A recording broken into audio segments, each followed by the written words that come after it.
Happy Sunday, everyone, and welcome to my top 5 cigars for the week. These cigars are actually, for the most part, they're going to be on the richer, more flavorful side of things, a little bit bolder, and that's just kind of like the mood I'm in right now. So hopefully you have either tried some of these cigars or you can find them in your local brick and mortars. That's always the goal, for you guys to smoke the recommendations.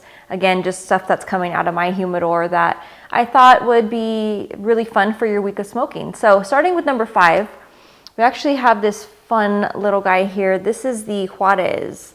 So this caught my eye just because I love bowls, and I like that this one had, you know, the name, or Juarez, or however you want to pronounce it, but it's actually Crowned Head's little project that they did, and it's somewhat of a limited run. I don't think that they made a ton of them.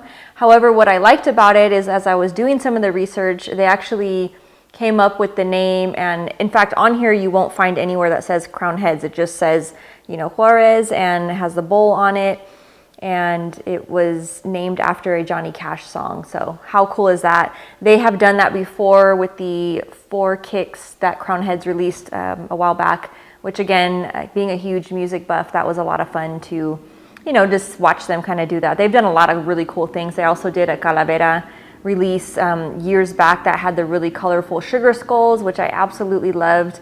And again, just a lot of fun. This one, taking a closer look at it, is featuring a San Andres wrapper and Ecuadorian Sumatra binder, Dominican and Nicaragua on the filler. So you pick up more of the dark roast espresso, dried cherry sweetness. You get a little bit of like a earthy, leathery, a little bit of a nuttiness to it, some cedar in the background, but again, a lot of rich flavor, available in some different vitolas, but again, just a lot of fun. I had this in my humidor, and I believe it came in a Stogie Bird shipment a while back, and in fact, I'm pretty sure that's where I got it from. So you can definitely, if you don't see it in a local brick and mortar, you could check out stogieBird.com, because sometimes they have different sticks that you can order, you know, from them. But yeah, it was definitely just a fun one. Again, I didn't remember that it was a Crowned Heads, and then I was again doing the research. I was like, oh, okay, that's kind of cool. And then the whole named after a Johnny Cash song, which was again just fun stuff. Moving along to number 4. Now that I've rambled on as per the norm. This one I have had on my lineup before, but it's been a little while. This is the El Criollito from Abe Flores. So PDR, Abe Flores blends for different people in the industry, but he also does his own line. So the El Criollito, made in the Dominican Republic. This one has an Ecuadorian Criollo 98 wrapper. Also has a Mexican San Andres on the binder. Dominican Nicaragua Criollo 98 for the filler. This one's a little bit creamier, so not as bold on the flavors as the aforementioned or the ones that are coming. But this one would be a little bit more on just the creamier, you know, has the nutty profile, little bits of dark chocolate in here. Also pick up somewhat of a coffee presence to it. Has a nice little triple cap, and also available in some different vitolas. So should be one. I believe the origin of this one, if I can remember correctly, first came out in, like, I think it was the Spanish market, and then made its way over to the States. So that's always fun. Number 3 is going out to Bold by Nish. This one you can also find in my Cigar Vixen calendar in case you haven't ordered yours yet. There are still a few left, so definitely pick one up if you haven't yet. And you can see the nice pairing that was done actually for, I can't remember which month it is now, but it is featuring the Bold by Nish, and definitely a fuller bodied cigar, kind of as a follow-up to the first release that he did a while back, the Zen. So this one has a Connecticut broadleaf wrapper, double binder. It has a San Andres and a Connecticut binder on it, Nicaraguan filler.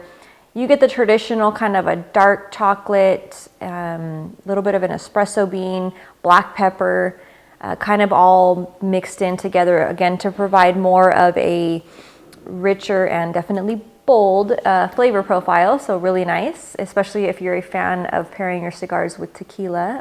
I like this one quite a bit with a nice añejo tequila just to sip on it. Again, I kind of play around with some of these different spirits when I am looking to do different pairings, and it's fun to mix and match. Always a fan, obviously, of coffee and cigars, but when you're in a different part of the day and you're looking for maybe a way to unwind or just out in a cigar lounge, yeah, try one of those really nice extra aged añejo tequilas as something that may be out of the norm for you, just as like a fun little challenge. I like to throw those out there for you guys.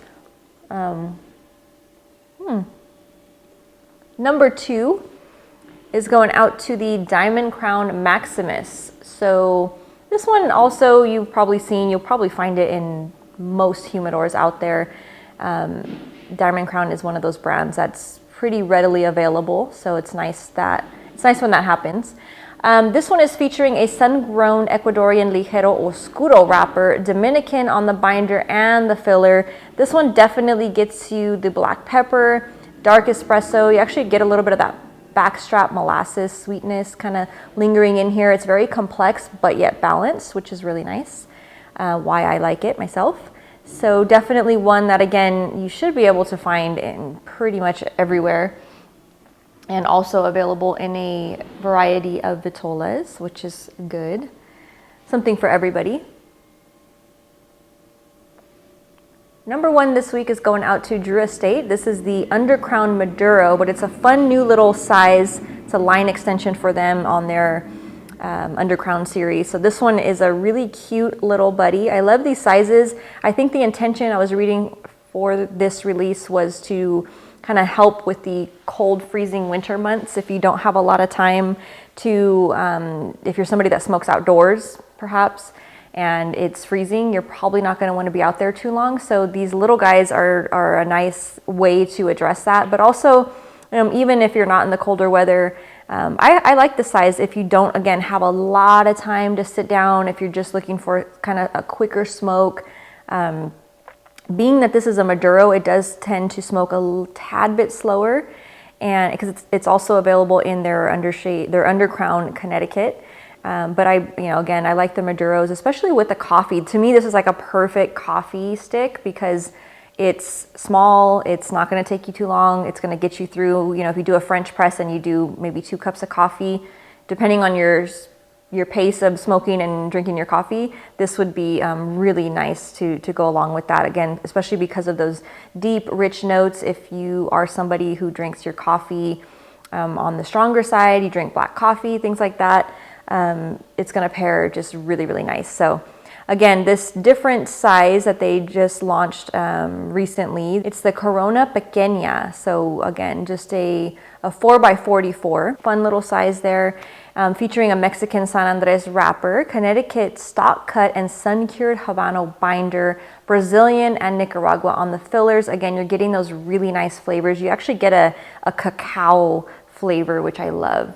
Medium roast coffee, it's nutty, you get the black pepper, again, just really nice, again, to complement the cup of coffee that you might be pairing with it, or your cup of water, or I don't know, whatever you like to put with your cigars. Sometimes nothing, sometimes, something along the lines of a heavier spirit, that would work too. You could definitely do a rum, no problem, a dark rum, with this. Other people might even venture out there into the heavier, darker beers. That would be an interesting pairing. But yeah, so basically my question for the week for all of you that are watching is, what's your go-to pairing?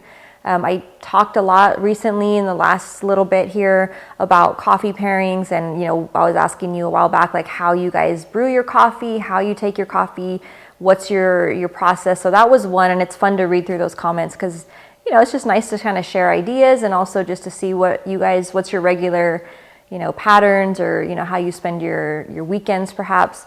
But next I'll say, what is, again, your go-to pairing, whether it's a spirit. Some people do, Dr. Pepper, milkshakes. I mean, there's a lot of fun stuff out there. So again, love to hear the feedback. Thanks so much for tuning in. Really do appreciate all the wonderful comments that you guys take the time to post on there. And I hope you have a fantastic week. Happy Sunday, God bless, and see you soon.